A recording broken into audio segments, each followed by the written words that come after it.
Thank you so much, Mr. Oni, for honoring this invite to be part of this today.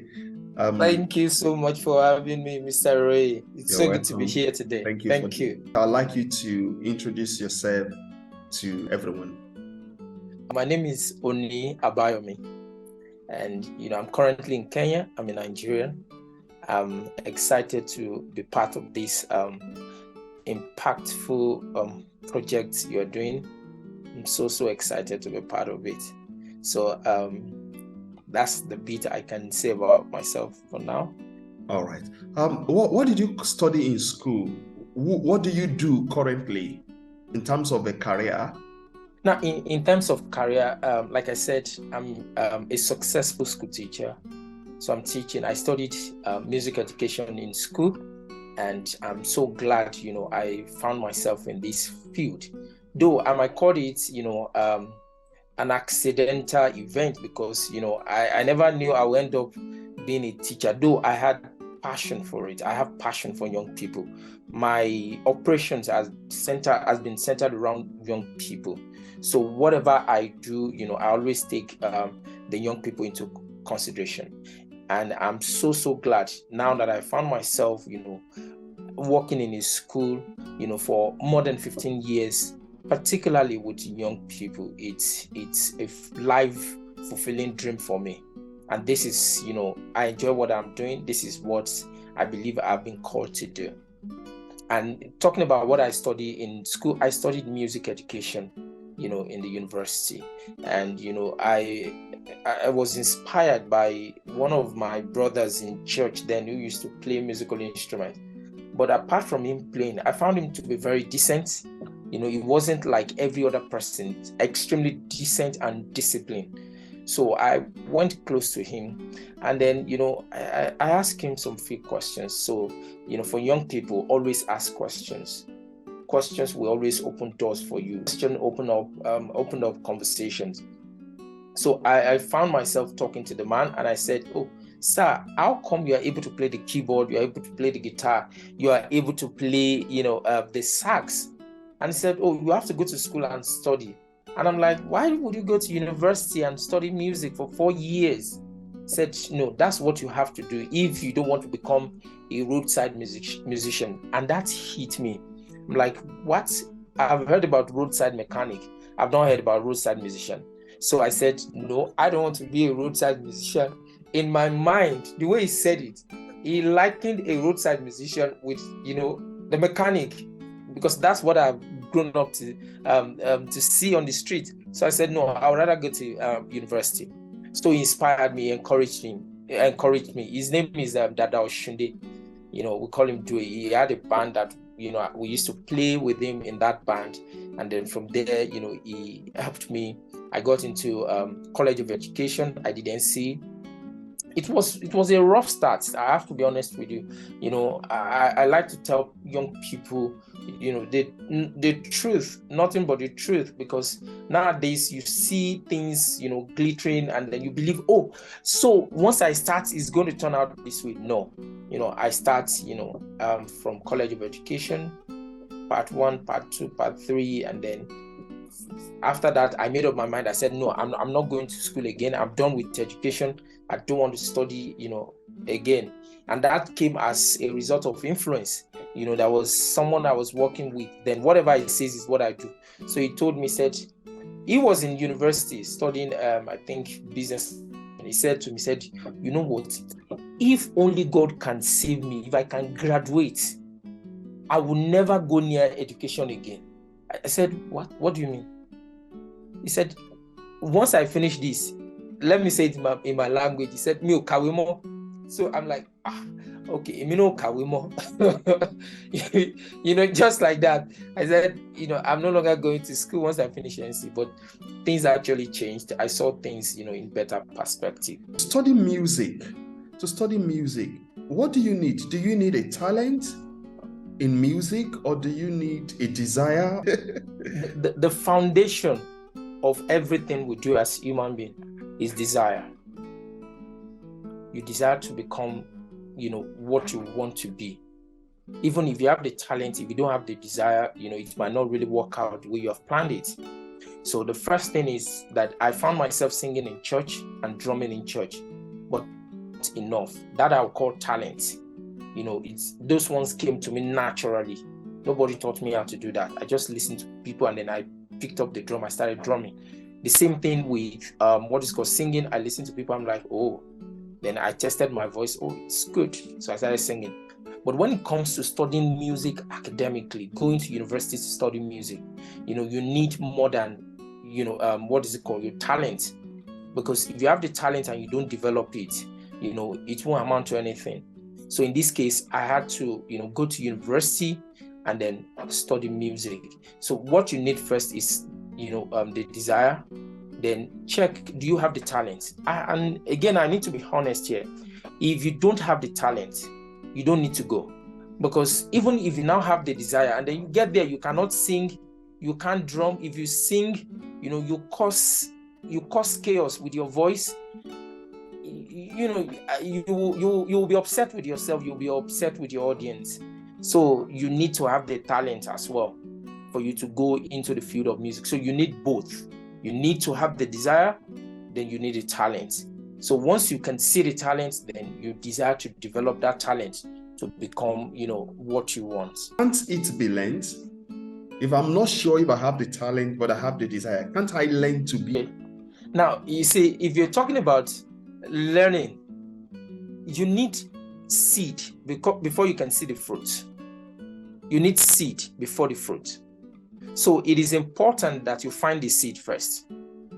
When you are seedful, you become fruitful. People will say, okay, don't worry. I have to be, truthful here. I had people in my NCE days that we studied music together. They're like, they desired it. They wanted it desperately. They are ready to do what it takes. But you see, when these people open their mouth to sing, they know themselves that, no, they are not called for this. Because they see that they upset people once that voice starts coming out. And then it's a problem for them. So telling you it can be learned, it's okay. Yes, we can learn it. If you have it, you can train your voice. For instance, you have the voice. You can train your voice, to become, a fantastic singer. You can train, on the piano to become, a good pianist. You can train on the violin or any instrument. But the first thing is check, do you have the seed? Do you have the fundamental? Do you have the prerequisite before you start saying, oh, then I want to further, develop my skills. What would be your most funny childhood experience? Honestly, I had series because I grew up in Mushin. If you know Mushin very well, Mushin is the most dangerous place on the face of this planet. If you know Mushin very well, I grew up in a place whereby people die every day. They fight every day, they kill every day. Police come to arrest people every day. That's where I grew up. So I had these funny things going on in my mind. Even you just think about you growing up as a child, and at age 6, you know what weed is. Though I never touched it, even up to now, I don't drink, I don't smoke. But I knew what it was, and I'm like, no, I will not become like these people taking this thing. I'm going to distinguish myself. I'm going to separate myself from doing this thing.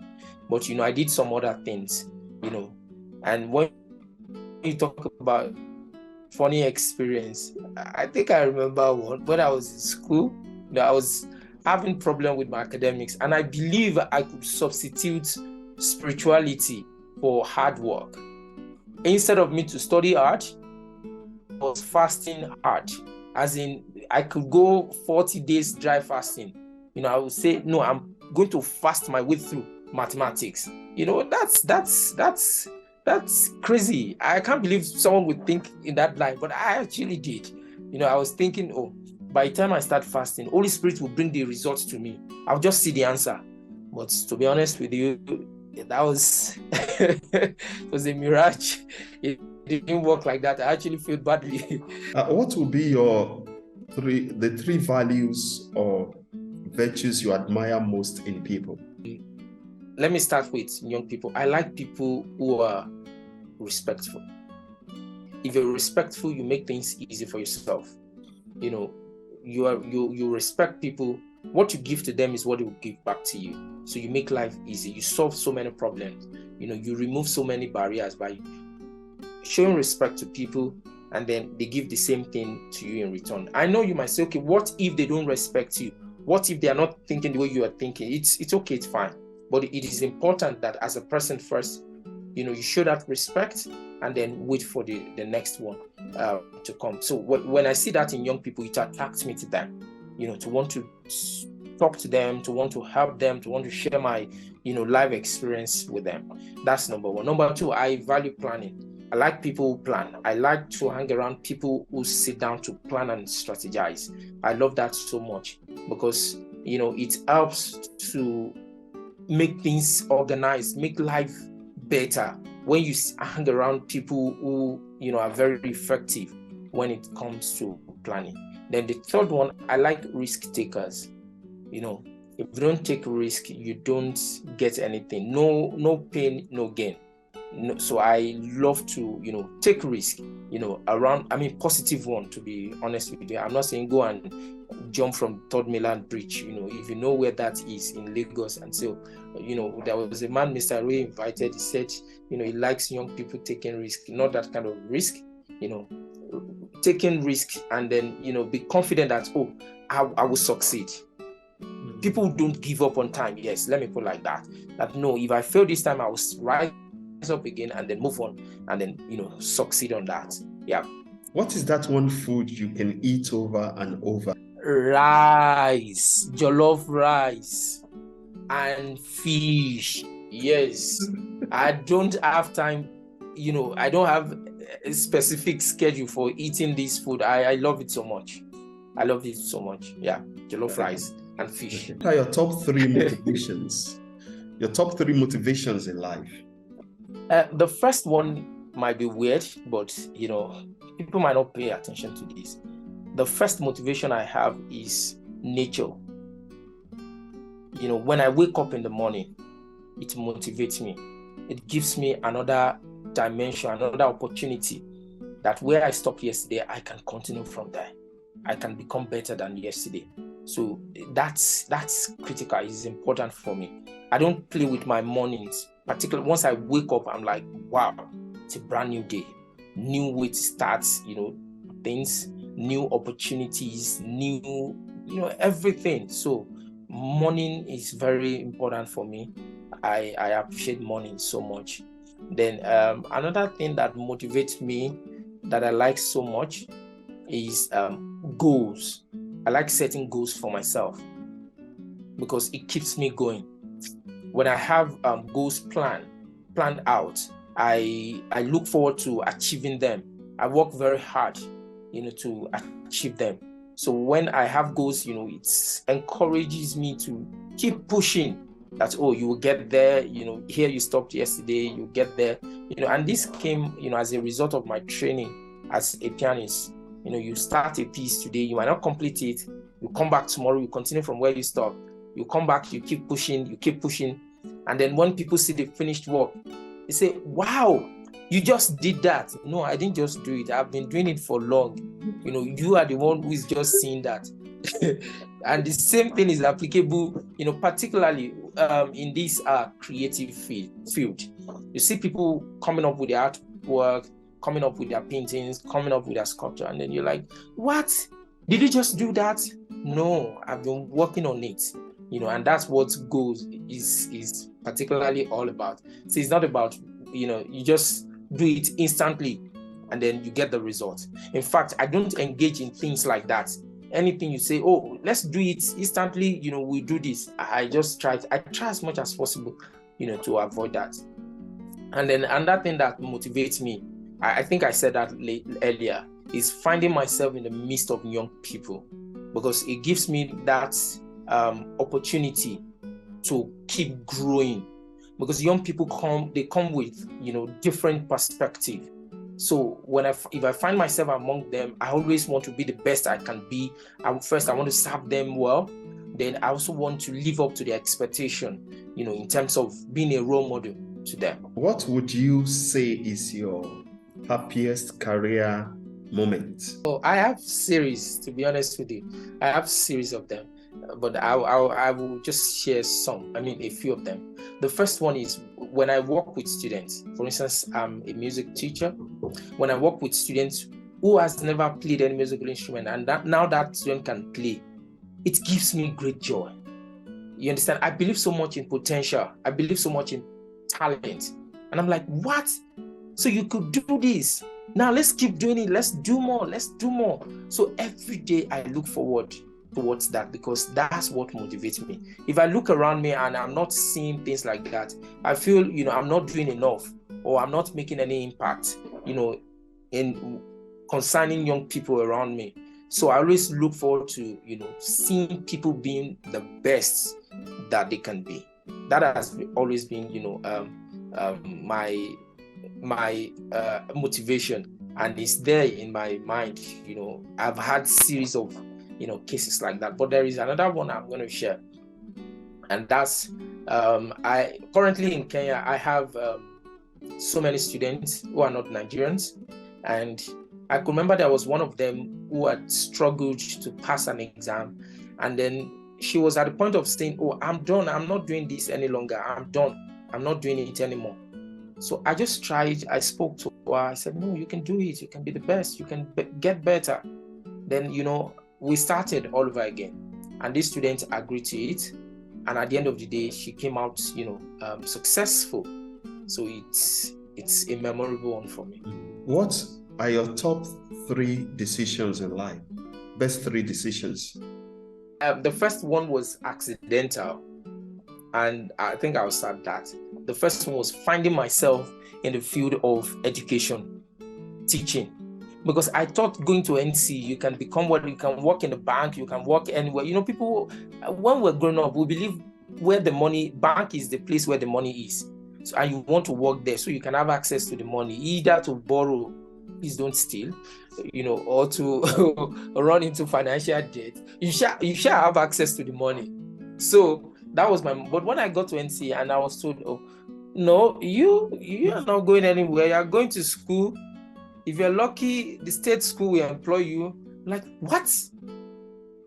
I couldn't believe that. I'm like, did I just trample on my future?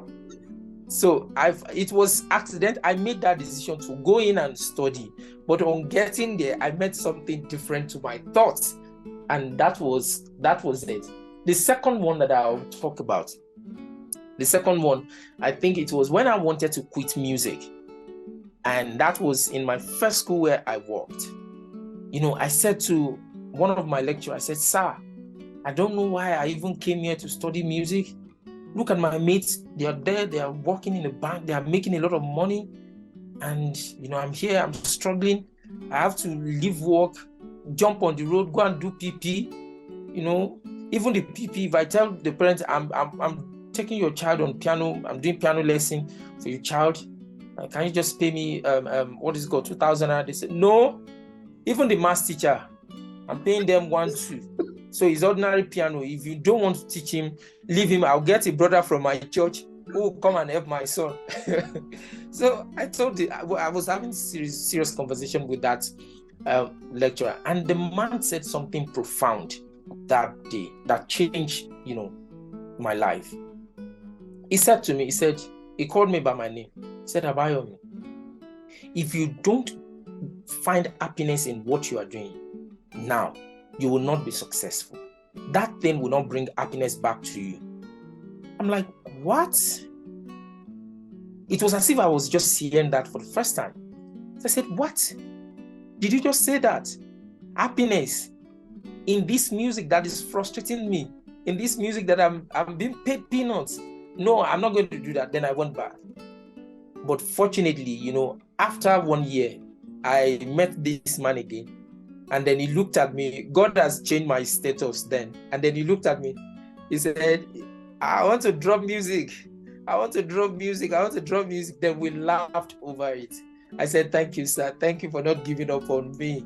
Thanks for your advice. What you said that day, has become part of me." So it was an inspiring moment for me. It was a life-transforming, conversation with that lecturer. His name is Dr. Babalola. At Adeniran Ogunsoya College of Education. he said that, and that changed the direction of my life at that particular point in time. The third decision I've made, I think there was one I made in 2007.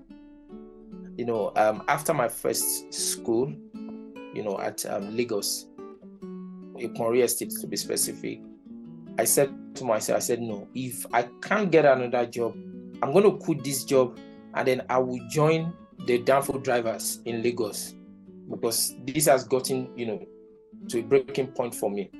So when I made that decision, I spoke to someone and said, no, you can't do that. You are very good. Go to this school. Things will change. Just go there and try. Then I went there. Then I met a woman there called Mrs. Bode Thomas. So after I did the interview, she said to me, you're young, you're vibrant, you're energetic. Go back and get this particular certificate and come back. I'll give you this amount of money. I'm like, what? You will give me? Then I followed what she said. Because the woman showed me my value, what I worth that day. And it was a life-transforming experience for me. Are there things you would like to correct in your past? If there are, tell us one or two. Okay, of course, there are so many things, I would like to change about my life if I can turn back the hand of the clock. And the first one, it was after, my secondary school. When I left secondary school, I became a street nuisance. I was the one on the street 24/7, wasting my precious time, not knowing I was wasting my life. I was just there without any future plans. I was just on the streets. When I remember those moments, it's extremely painful to me now, how much I wasted, my life then. And, I just want to advise young people, if you're watching this program, please have something planned out, even before you leave secondary school. It's essential, it's important. You don't have to go directly to university, but have something planned out. What would be your 5 takeaways on a getaway? The 5 most important things to me, if I have to travel, the first one is my phone. I'll take my phone because I need to connect with people around me. I'll take my phone. I'll take my guitar because I like to sit down and then play some music to myself, enjoy the sound of the strings. What else will I take? I'll take a book. Particularly from my mentor, because I'm very specific in terms of the kind of information I consume. I'll take a book. Then what else will I take with me if I have to go on a getaway? Okay, probably my computer, because I have stuff that I could do, that will keep me busy on not watching, but things that can improve me, that can help my creativity that I could do, on my computer. Then I'll take my Bible. Talking about books, what are your top 3 books so far? There are 2 I cannot forget, but let me start with the first one. The first one is Think and Grow Rich by Napoleon Hill. I read that book in 2010, April to be specific, and it was life transforming for me. So I'm recommending that book for anybody watching this program. Read that book by Napoleon Hill, Think and Grow Rich. So insightful. The second one is by Robert Kiyosaki, Rich Dad Poor Dad. When I read that book, I learned a lot about financial management skills, and that helped me as I progress on in life. And the last one is from my mentor, Reverend Sam Abayomi. It's called Idea Rules the World. So if you have idea, you're on your way to ruling the world. If you are not in your current career, what other career could it have been? Probably the career of teaching and music. What else could it have been? Okay, probably I'll be in the farm. You'll be a farmer? Yes. You mean you would have gone to school to study agricultural science? I may not even go to school, but I'll be in the farm. I'll be in the farm. Yeah, I could be looking, probably not necessarily planting. I could be rearing animals because I love birds so much. Oh, okay. Yes. My last question. Last, What will be your top 3 counsels to young people? top 3 counsel to young people. The first one that I would say is make sure you have God in your life. It's critical. You see, if you don't have God, you don't have anything. You are empty. You are as empty as even more than the barrel. So please make sure you have God in your life. That's the first one. The second one, have a plan. Have a what? You can't just a plan. Have a plan. You must have a plan, for everything you do in your life. Don't just wake up and say, oh, I'm doing this. Oh, I'm going this. Oh, this is where I'm going. Oh, no. You must sit down and plan out your life. What you think today is what you become tomorrow. So it is essential that you have a plan about your life, how you spend your time daily. And the last one, have values. It is extremely important that you have values that help you to govern your life, help you to manage your excesses. It's important. Those 3 things there. God is not a thing, but it's on top of the whole thing. God, have God in your life, have a plan, have values. Thank you.